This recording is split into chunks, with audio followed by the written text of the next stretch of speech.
Pour une raison qui m'échappe. T'aimes beaucoup regarder des films en série, mais on dirait que tu te concentres sur des séries mauvaises. Ah, mais ça c'est de ta faute, hein, si j'ai regardé les Hellraiser. Fait longtemps qu'il dit ça, puis c'est pas vrai, c'est pas moi qui le torture. Pinhead torture ses victimes, moi j'ai rien à voir là-dedans. Silence sur le plateau. À 3, 2, 1, et action!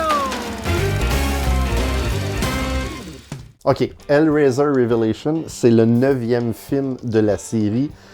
Et pour l'instant, je vais te dire que c'est le pire, c'est épouvantable. Ah ouais? Crime! Qui l'eût cru? Non, mais sincèrement, j'ai quand même apprécié les autres. Je trouve que le premier film, c'est un classique qui est très bon. J'ai beaucoup aimé le deuxième. Le troisième, j'ai trouvé correct. Ça commence à se gâcher à partir du quatrième. Là, j'ai les ici. Là. Puis on dirait qu'ils les ont mis dans un bundle en disant peu importe ceux que vous regardez après, ça dérange pas. Bloodline est quand même intéressant parce que c'est une suite directe au troisième. Mais ensuite, le reste, là, vous pouvez écouter ça dans le désordre, n'importe comment. Ça marche pas pantoute.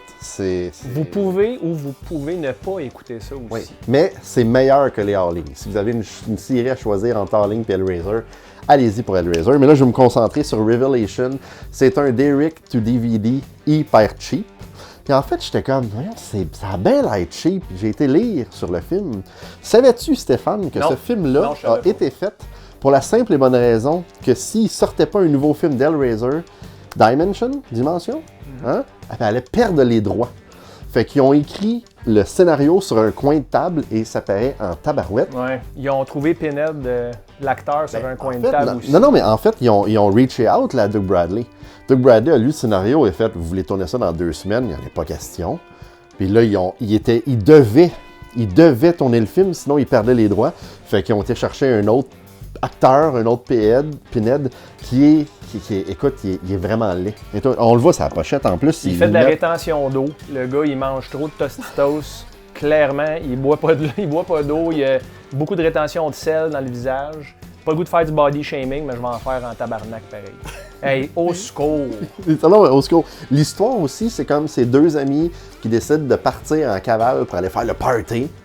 Et 1 an plus tard, c'est leur famille qui ont une boîte avec... ils sont disparus ou sont morts, ils ne savent pas trop. Et il y a une cassette vidéo et un puzzle box qui est à l'intérieur. Fait que là, il y a plein d'affaires comme found footage qui est filmé. Là, tu te rends compte que dans les 2 amis, il y en a un que c'est le frère de la fille, puis l'autre, c'est son chum. Mais c'est très pas clair à savoir lequel est lequel. Et c'est soit que c'est vraiment mal écrit, ou sinon, il n'y avait pas pantoute mon attention. Mais à some point, quand un des 2 revient, je pensais que la fille, elle embrassait son propre frère, en fin de compte, c'est son chum. C'est une histoire d'une famille en Louisiane, finalement. C'est exactement ça. C'est vraiment dur à suivre. Le film est filmé en genre mini-DV dans un huis clos. Aïe aïe, j'en vendais avant des cassettes mini-DV. Ouais, pour l'instant... C'est le pire de la série. Et la fin est terrible. En fait, la fin, le film finit, puis tu te dis, OK, comme le prochain film, ça va être une suite directe. Là. Ça va commencer, genre, la journée d'après ou la seconde après ou quoi que ce soit.